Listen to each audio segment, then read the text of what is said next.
Voyage for Madmen. Sir Robin did it, the first, in 1968. He wrote the book. Read the book, nothing's changed. It's getting around the world by yourself in a simple boat with no technology. Sextant, stars, winding watch, wind vane, no autopilot, no digital technology. You're just out there by yourself for 200 or 300 days. So it's supposed to be the longest sporting event in history, and it is. It's a pretty challenging thing to do.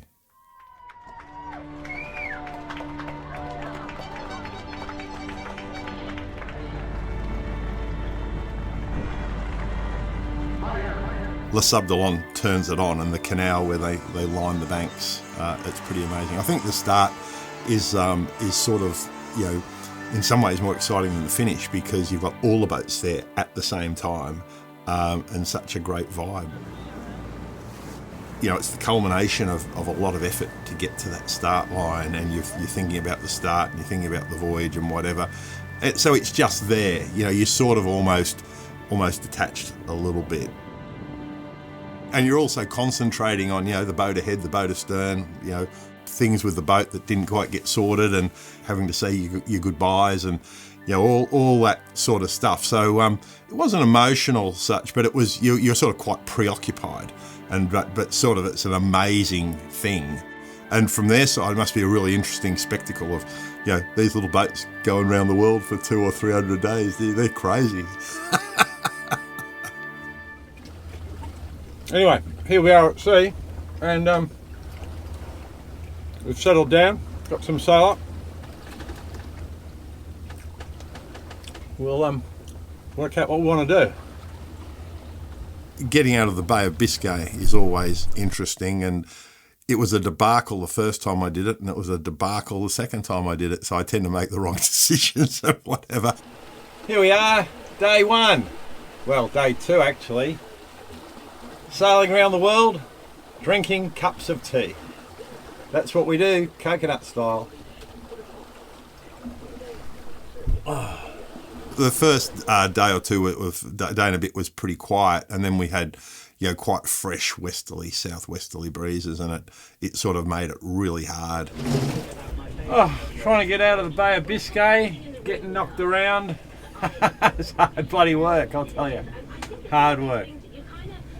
It's, what is it? Wednesday. So I've been going for, Monday, 3 days. But the last 2 days we've been bashing into this southwesterly and not really getting anywhere. We're pretty heavy loaded, and going to windward is not our preferred point of sailing. So we're struggling a bit, but we'll keep persevering, and eventually the wind will veer, and then we'll be able to hopefully tack and clear Finisterre, but not for a while. The boat hadn't quite settled down, and we'd done a few mods on, we were installing new solar panels the day before the race and whatever, and some of those leaked, and so you sort of go, right at the start here, and I've got all these problems. Still trying to get out of the Bay of Biscay. Drinking cups of tea. Raining, windy, rough, beating the weather. Unpleasant. Because we started later, it was a different thing. So when we started last time, because it was earlier, the Portuguese trades at that time in sort of summer hook into the northeast trade. So really from the coast of the northwest coast of Spain, we actually got winds behind us the whole way down. Whereas this time it was a lot different. It was a lot slower trip down to the Canaries because it was later in the season. Those sort of so-called Portuguese trades at the top weren't really blowing. So we had sort of weather systems for quite a while until we got further down towards Gibraltar. We've got 3.5 metre seas from over there, wind right on the nose, and we've had a few leaks which have been very disappointing because I've got a wet bunk. However, I've now fixed the leaks and morale has improved.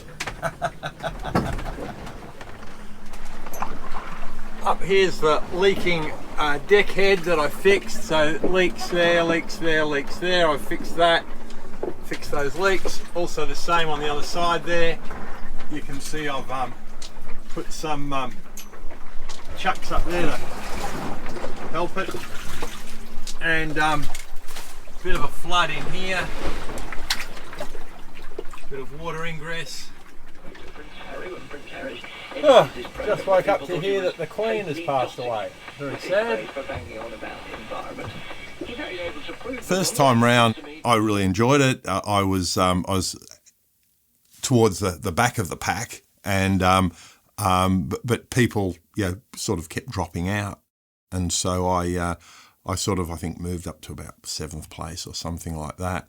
But going across the Indian Ocean, I was running low on water, and then I noticed I had barnacles on board, and I sort of thought, okay, well, what would the great navigators do? Cook or, Baudin or any of those guys. You'd say, oh, well, you'd go and scrape them off. So, you can collect more water, but I couldn't get rid of barnacles. And I thought, am I going to haul these the whole way around the world? And I go, no, that's crazy.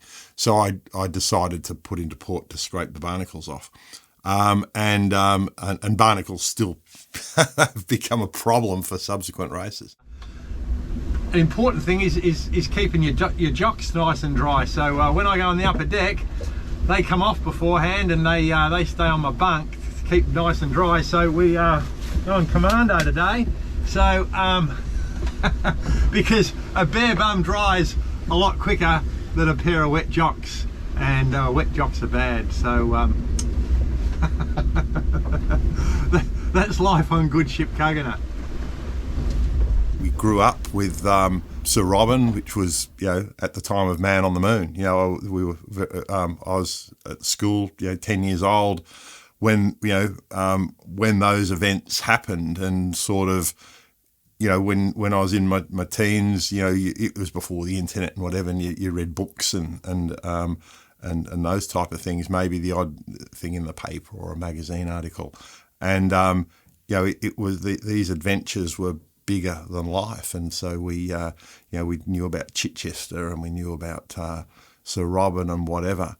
And when the recreation of the race was envisaged by Don, it was just, an unbelievable thing. Wow, we're going to redo that. How can I not be a part of it? Because, it was just an opportunity that you wouldn't think. You're winding the clock back 50 years and you're in it, and you read Robin's book, and you read Peter Nichols' Voyage for Madmen and whatever, and you put people in the same sort of boats, and nothing's changed. The issues of sponsorship, weather, seasons, navigation, all that sort of stuff. You're back in 1968. Fun thing to do. It's a time machine. Well. Just put 3 reefs in the main. We've got the staysail down. It must be blowing about 35 knots just on the port bow. I've got ships everywhere. I can hear the AIS alarm buzzing in the background. And it's raining. It's 3 o'clock in the morning. We'll keep plodding on, but hopefully conditions will improve, but we're just hanging in there at the moment, trying to survive. Racing is somewhat suspended until the wind comes down a little bit, and we just don't want to break anything, and we want to keep safe, so we're just hanging in. and I've got a whole load of water on board up forward in the heads compartment. I have to bail that out every couple of hours. But look, everything's fine. Things will improve shortly, and we'll get on with it.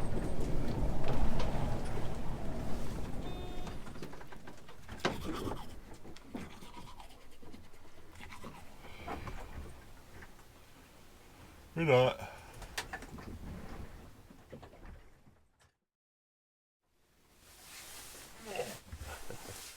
Good morning. Light breeze, overnight, still heading south.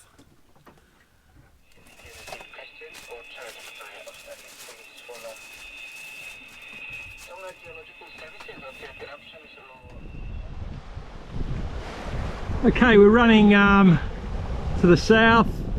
we've got Lanzarote to port. You might see it there in the distance, and Alegranza Island there, which is on the broad on the port bow. We made the landfall on that just after sunrise. So I've got a nice breeze and we're running down the coast, so nice conditions.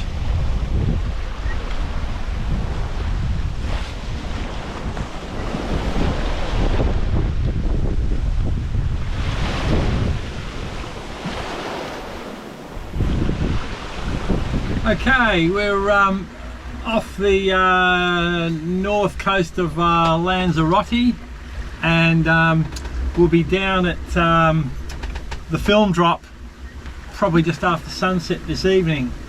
And I've got to start to make some decisions about what to do. I've got 3 kids, and my middle boy's getting married on the 18th of November, and my plan was to get to Cape Town and come in and move into Chichester class, attend the wedding, and then rejoin the race and meet the Hobart Gate time limit of the 31st of January and then continue. Because that requires me to go probably a week faster than I was going in the 2018 Golden Globe race. Look, because we started later this year in September as opposed to July, the Portuguese trade, that sort of wind that, you know, the northerly that brings you down to the Canaries, really wasn't blowing, and in fact we had trouble getting out of the Bay of Biscay, and as a result I'm a week behind where I need to be at the moment, but I really need to be a week ahead, so I'm effectively need to make up 2 weeks to get to Cape Town in time to meet my son's wedding. And look, that's clearly not going to happen, so that means I've got to reconsider and put into port somewhere else. My choices are really Brazil or here. Yeah, I guess it gives me a few more options. If I'm in Lanzarote, I get there a bit earlier, I could go home, attend the wedding, I can see my family that I haven't seen for a year because I was in the last race, finishing off the last race. My mum's getting older, and I could visit her, and I've also got some medical things I need to get attended to, some minor surgery. So if I had to be at the wedding, which I did, I thought, well, I can't make Cape Town. I've either got to go to Brazil or whatever. And then I sort of thought, well, and then I wouldn't meet the Hobart Gate. So it means I'd be out of the race. So when you sign up to, well, I'm going to be out of the race anyway, I thought, well, I'll stop at Lanzarote. You know, I then went to the wedding, sort of came back, and then took Coconut down to Cape Verdes and then across the Atlantic. And I was taking her home to Australia, but then the OGR came up. So I've left her in Trinidad, and she's waiting for me there, and I'll do the OGR and then pick up Coconut and continue that.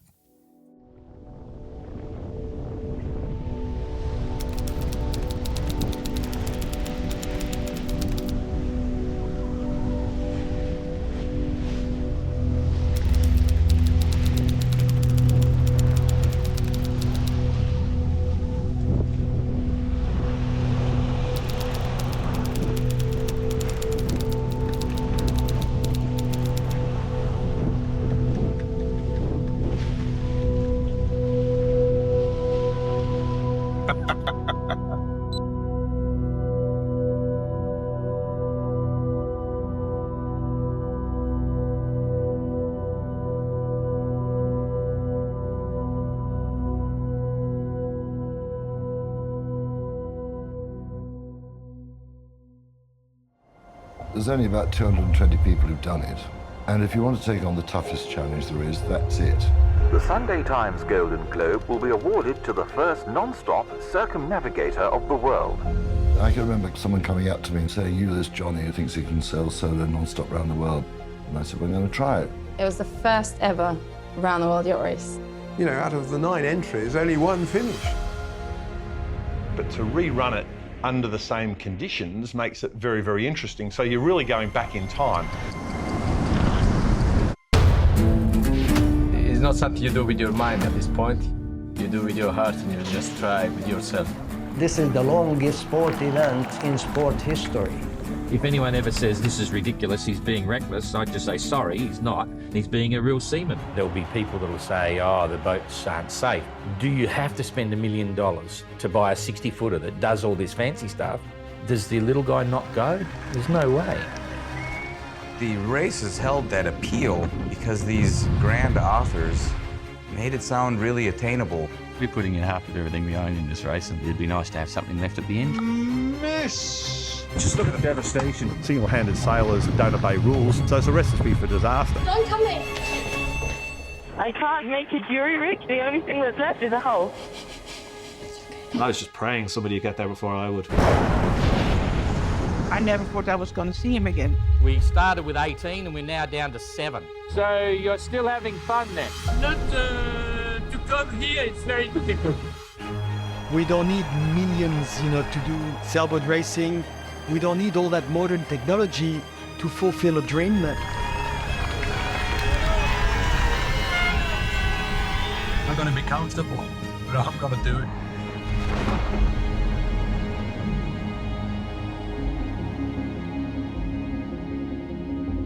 He hasn't given up, that's the bottom line.